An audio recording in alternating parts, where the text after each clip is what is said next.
Welcome back to my channel Pranati official. কেমন আছো তোমরা সবাই? আশা করছি ভালো আছো, আর আমিও কিন্তু ভালো আছি। তো গাইজ, তোমাদের জন্য কিন্তু আমার আরও একটা নতুন ব্লগ ভিডিও নিয়ে চলে এসেছি। এখন যেই কাজটা করছি সেটা হচ্ছে ঘরের থেকে গাড়ি বের করছি, যেই কাজটা করতে আমার একদমই ভালো লাগে না।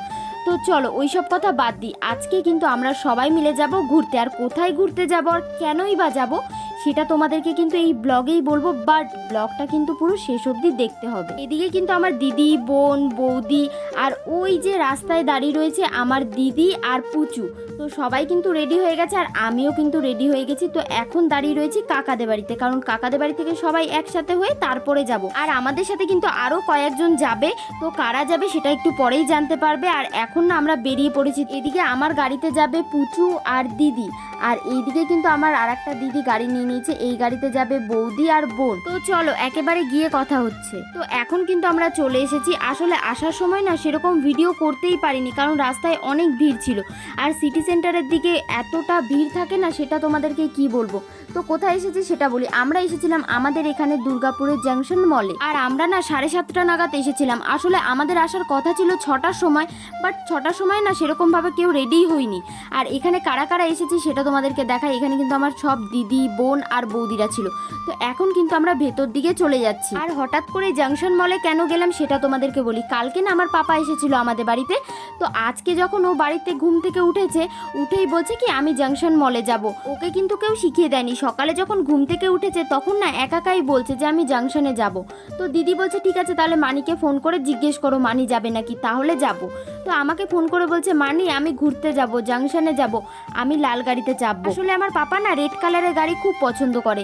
তো এখন আমরা কিন্তু চলে এসেছি, আর ওর কথা মতো কিন্তু রেড কালারের গাড়িতে চাপিয়েছি। আর এখানে দেখো গাড়িটায় চেপে কত খুশি হয়েছে। আর এখন যে গাড়িতে চেপে রয়েছে এই গাড়িটা না আসলে খারাপ হয়ে গেছিল, তো আমাদের টিকিট কাটা হয়ে গেছিল। তো বললো যে তোমরা একটুখানি দাঁড়াও, তারপরে অন্য আর একটা গাড়ি আসুক, ওই গাড়িটাতে করে যাবে। আর দেখো এরপরে কিন্তু ভালো গাড়িটা নিয়ে এসেছে। আর দুটো গাড়ি না পুরো সেম দেখতে ছিল, কালারও সেম ছিল। তো এখন দেখো আমার পাপা গাড়ি করে ঘুরতে যাচ্ছে।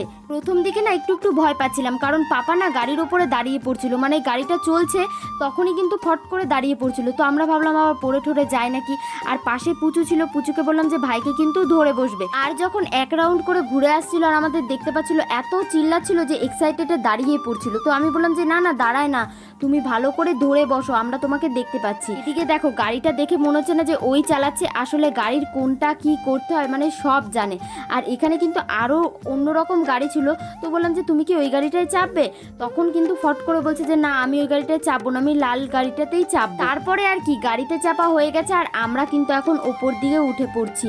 আর এখানে না লিফটে করে যেহেতু যাব, আর অনেকেই দাঁড়িয়ে ছিল, তাই আমরা বললাম যে একটু পরে যাই। এখন কিন্তু আমরা ওপরে উঠে যাচ্ছি, আর এখানে ভিডিওটা না ঠিকভাবে করা হয়নি। আর ওপরে উঠে কিন্তু এখন আমরা তুলে নিচ্ছিলাম ফটো। আর দেখো যে যার নিজের ফটো তোলাতে ব্যস্ত, আর আমি দেখো ভিডিও করাতে ব্যস্ত। তো চলো সবার সাথে আমিও কয়েকটা ফটো তুলি, তারপরে আবার তোমাদের সাথে কথা হচ্ছে। তো আমাদের কিন্তু সবার ফটো তোলা হয়ে গেছে, আর এখন কিন্তু আমরা যাচ্ছিলাম তারও ওপর তলায়। আর এখানে বোনকে বলছিলাম যে ভিডিওটা কিন্তু ভালো করে দে, আর তুই কিন্তু নিচে ভালো করে দেখে তারপরে ভিডিওটা কর, কারণ যদি বাই চান্স পড়ে যায়। আগের ভিডিওটা দিদি করেছিল, তো দিদি বললো আমি কিন্তু লিফটে করে উঠতে উঠতে ভিডিওটা বানাতে পারছি না। তো বোনকে বললাম তাহলে তুই বানিয়ে দে। তো বোন কিন্তু খুব সুন্দর ভিডিওটা বানিয়েছে। তারপরে ওপরে এসে বোন বললো যে তুই দাঁড়া, তোকে কয়েকটা সুন্দর সুন্দর ফটো তুলে দিই। এখন কিন্তু পাপাকে একা ছেড়ে দিয়েছি, কারণ এখানে একটা দাদা কাজ করে, তো ওকে একা দেখে ওর রিয়াকশনটা কেমন থাকে, তাই জন্য কিন্তু ভিডিওটা করা। এখানে কিন্তু আমি কিছু কিছু জিনিস দেখছিলাম, আর এর মধ্যে কিন্তু কয়েকটা জিনিস কিনেও নিয়েছি। আর দেখো আমরা লিফটে উঠতে ভয় পাই, আর আমার পাপা দেখো একা লিফটে করে উঠছে নামছে, মানে 2-3 বার কিন্তু এরকম আপ ডাউন করেছে। তো আমি এসে বললাম যে তোরা আবার এখানে কি করছিস, বলছে দেখবি ও একা লিফটে করে উঠবে, একাই নামবে। তারপরে দেখছি যে হ্যাঁ একাই উঠছে, মানে ওকে জাস্ট নামিয়ে দিচ্ছে। দেখো সিঁড়িতে কত সুন্দর দাঁড়িয়ে দাঁড়িয়ে চলে আসছে, মানে কোনো ভয় নেই কিছু নেই। আর আমরা যখন প্রথম লিফটে চাপতাম আমার দেখেই ভয় লাগতো যে আমি এর মধ্যে চাপবো কি করে এই চলন্ত সিঁড়ির ওপর। মানে যখন আমি প্রথম আসি তখন প্রায় আমি অনেকটাই ছোট, বাট আমার পাপার থেকে অনেকটাই বড় ছিলাম। আর দেখো কত খুশি হয়েছে এই লিফটে চেপে। আর যখনই বাইরে বেরোলাম তখন মনে হচ্ছে একদম আগুন পড়ছে, মানে ভেতরে তো এসি ছিল আর বাইরে এতটা পরিমাণে গরম লাগছিল, বেরোনোর সাথে সাথে দেখো ঘেমে পুরো অবস্থা খারাপ হয়ে গেছে। আর বাড়িতে যাওয়ার আগে সবাই বললো যে এখন কয়েকটা ফটো তুলে নিই। আর পেছনে দেখো আমার মডেল বসে রয়েছে, মানে দিদি বৌদি ওরা সব বসে বসে ফটো তুলছে। এখানে পুচুকে বলছে একটু জল খেয়ে নে, পুচু বলছে যে না এইটা গরম জল, আমি গরম জল খাবো না যতক্ষণ আমাকে ঠান্ডা জল না দেবে। তো বৌদি বললো এরপরে তো আমরা কিছু খেতে যাবো, তো চল সেখানে গিয়ে ঠান্ডা জল কিনে দেবো। আর এখন দেখো আমরা কিন্তু বেরিয়ে পড়েছি। আর ওখানে দেখো আমার পাপা দাঁড়িয়ে দাঁড়িয়ে যাচ্ছে, মানে এই গাড়িতে চেপে না সবাইকে দেখে আর হাওয়া খেতে খেতে যায়। আর দেখো এখন আমরা যাচ্ছি কিছু একটা খাওয়ার জন্য। তো জায়াম্বু বললো যে কি খাবে সেটা বলো। তো আমরা বললাম যে কিছু একটা খেলেই হলো। তারপরে জায়াম্বু বললো যে চলো তোমাদেরকে একটা ভালো জিনিস খাওয়াই। আসলে এখন যেটা আমরা খেতে এসেছি একদিন জায়াম্বুদের বাড়িতে জায়াম্বু নিয়ে এসেছিল, তো সেটা খেয়ে না আমার খুব ভালো লেগেছিল। এই দোকানটা কিন্তু বলতে গেলে অনেকটাই ফেমাস, মানে এখানে ফুচকা, পাপড়ি চাট, টিকি চাট এতটা টেস্টি করে না। আর দেখো এই ছোট দোকানে কত ভিড়, মানে এখানে লাইন দিয়ে দাঁড়িয়ে ফুচকা খেতে হয়। আর আমরা দেখো এখন ওয়েট করছি পাপড়ি চাটের জন্য। আর অলরেডি কিন্তু অনেকজন প্রায় লাইনে দাঁড়িয়েও রয়েছে। তারপরে কিন্তু আমাদেরকে এখানে দিয়ে দিয়েছে পাপড়ি চাট।